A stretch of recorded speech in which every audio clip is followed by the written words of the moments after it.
Freedom of Association Amendment Bill Committee stage, Employment Relations Secret Ballots for Strikes Amendment Bill Committee stage. I declare the House in committee.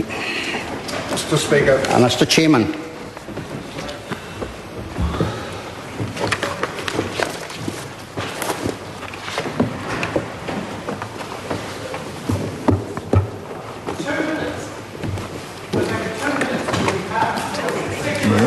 So where are we?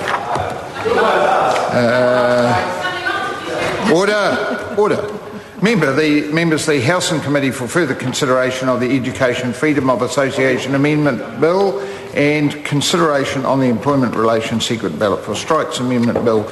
Members, we move first to the Education Freedom of Association Amendment Bill, and when the committee last sat considering this bill, we were debating Clause 9. Honourable Trevor Mallard has the call. He has just under 3 minutes remaining. Should he wish to take the call? He does not. Chris Hipkins. Mr. Chairman, happy to take a brief call on clause number 9 of this bill, or the last clause in the committee stage before the bill is up for third reading on the next sitting day, presumably. Mr. Chairman, clause number 9 is a transitional provision, and in the view of the opposition raises questions around the date that this legislation is going to come into force. When we first debated the commencement clause of this bill some months ago, it was quite conceivable that it could be implemented had it been passed at that time without any difficulty to the institutions involved. We're now into September.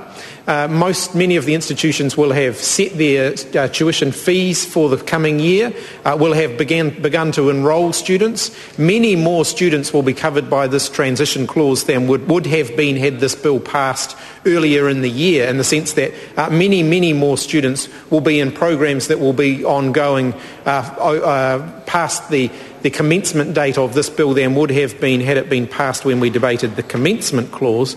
And therefore it's actually quite legitimate, I think, to ask whether in fact the commencement of this bill should be delayed.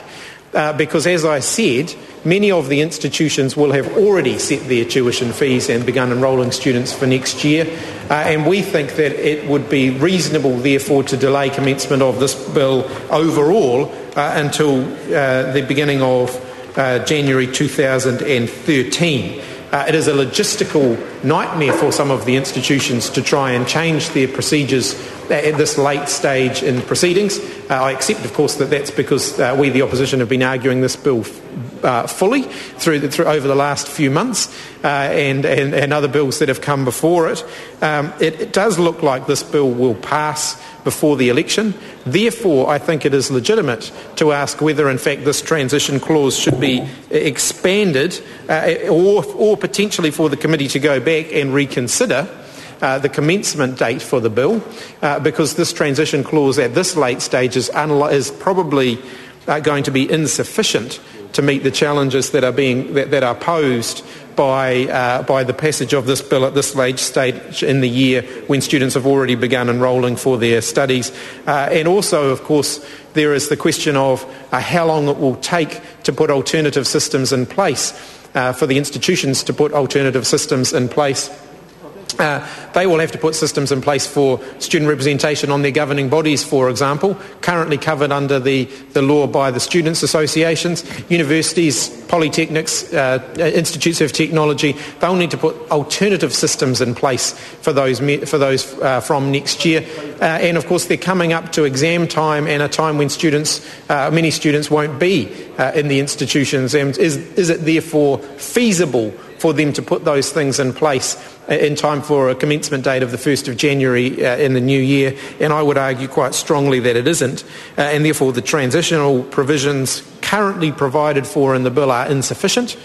If this bill is to be passed, and judging by the number of votes that have gone through so far, despite the National Party promising not to vote for it before the election, they have in fact been voting for it all the way through, therefore making it more likely that this bill is going to pass into law before the election, despite them not having sought a mandate for this one.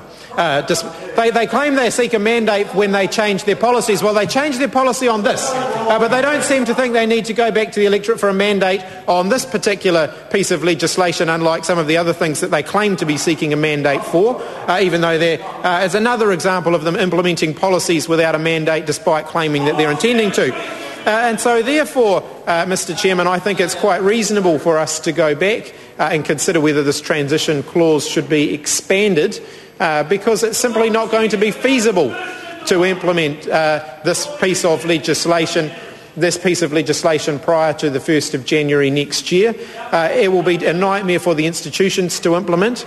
It will be difficult even for the students' associations to establish alternative systems for enrolling students and signing students up as members, and making sure that many of the valuable services they currently provide are catered for in a voluntary membership environment.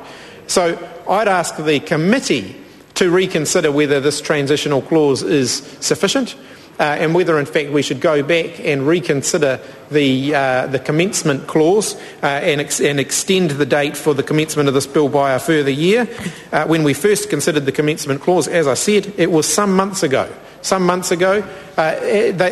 lot has changed in that period of time, and I think it needs to be reconsidered. Grant Robertson. Thank you, Mr.